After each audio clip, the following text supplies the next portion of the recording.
जय हिंद दोस्तों, आज की इस वीडियो में हम लोग सीखने वाले हैं अभाज्य गुणनखंड करना। तो देखिए ऊपर में जो प्रश्न दिया गया है इसका हम लोग अभाज्य गुणनखंड करके सीखेंगे।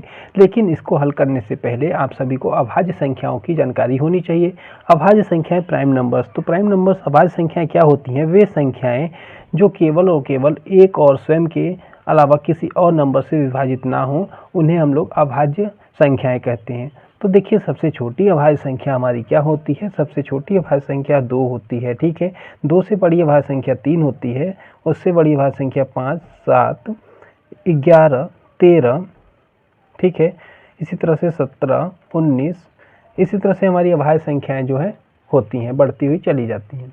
आशा करते हैं आप सभी को अभाज्य संख्याएं तो पता होंगी। ठीक है, तो अभाज्य संख्याएं वे संख्याएं होती हैं जो संख्याएं केवल एक और स्वयं के अलावा किसी और से ना कटे और उनका केवल और केवल 2 ही गुणनखंड हो। जैसे इस 2 का 2 ही गुणनखंड है, 1 और 2, इसके अलावा और ये किसी नंबर से नहीं कटेगा, 2 जो है और किसी नंबर से विभाजित नहीं होगा, तो इसे हम लोग अभाज्य संख्या कहेंगे। तो देखिए इस तरह से आपको पता चल गया होगा कि अभाज्य संख्याएं किसे कहते हैं। अब हम लोग देखिए ऊपर दिए गए प्रश्नों को हल करेंगे। तो सबसे पहला प्रश्न आपके सामने क्या दिया गया है? सबसे पहला प्रश्न जो है आपका 140 है। ठीक है, 140 का आपको अभाज्य गुणनखंड करना है। तो 140 का अभाज्य गुणनखंड करना है, तो 140 का अभाज्य गुणनखंड निकालने के लिए आपको क्या करना होगा? 140 को आपको इस तरह से लिखना होगा। उसके बाद से अभाज्य गुणनखंड बनाने के लिए इस तरह से आपको लाइन बनानी होगी और सबसे छोटी अभाज्य संख्या से आपको इसको भाग लगाना होगा। तो अगर 2 से भाग इसमें जा रहा है, भाग हम उसी अभाज्य संख्या से देते हैं जिससे कि दिए गए नंबर्स में पूरी तरह से भाग जा रहा हो। तो यहाँ 2 से देखिए 140 में पूरी तरह से भाग जाएगा। तो यहाँ देखिए 2 से भाग लगाएंगे तो 2 से भाग देंगे तो कितनी बार जाएगा? 2 सत्ते 14। ठीक है, अब यहाँ पर देखिए 2 से भाग इसमें पूरी तरह से एक बार और चला जाएगा, तो 2 से एक बार और भाग दीजिए। तो यहाँ पर देखिए 2 तिहाई 6, 10, 2 पंजे 10, 35 हो गया। अब देखिए 35 में 2 से भाग पूरी तरह से नहीं जाएगा। 2 से बड़ी अभाज्य संख्या हमारे पास 3 है, 3 से भी भाग इसमें पूरी तरह से नहीं जाएगा।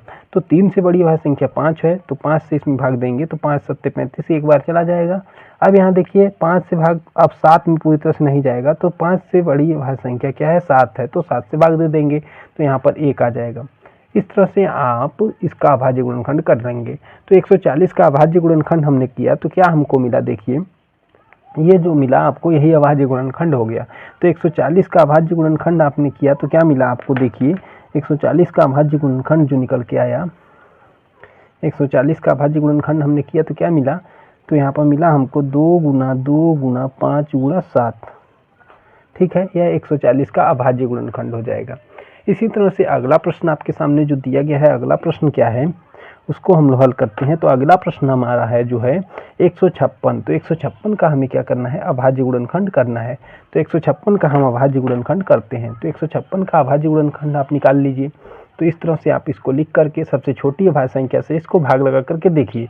तो 2 से इसमें भाग जा रहा है कि नहीं जा रहा है? तो 2 से भाग जा रहा है, तो देखिए 2 से भाग देंगे तो 2 सत्ते 14, बचेगा कितना? 1 16, 2 अट्ठे 16। पुनः इसमें देखिए 2 से भाग जाएगा एक बार और, तो 2 से भाग लगाएंगे तो 2 तिहाई 6, 18, 2 में 18। अब यहाँ पर देखिए 2 से भाग 39 में पूरी तरह से नहीं जा रहा है। 2 से बड़ी अभाज्य संख्या क्या है? 2 से बड़ी अभाज्य संख्या 3 है, तो 3 से इसको भाग दीजिए। 3 से भाग देंगे तो 3 एकम 3 और 3 13, 13 में देखिए अब देखिए 3 से भी भाग पूरी तरह से नहीं जा रहा है। 13 स्वयं जो है एक अभाज्य संख्या है, तो यह स्वयं से ही कटेगी और 1 से कटेगी, तो 13 एकम 13। ठीक है, तो इस तरह से आपने 156 का अभाज्य गुणनखंड प्राप्त कर लिया।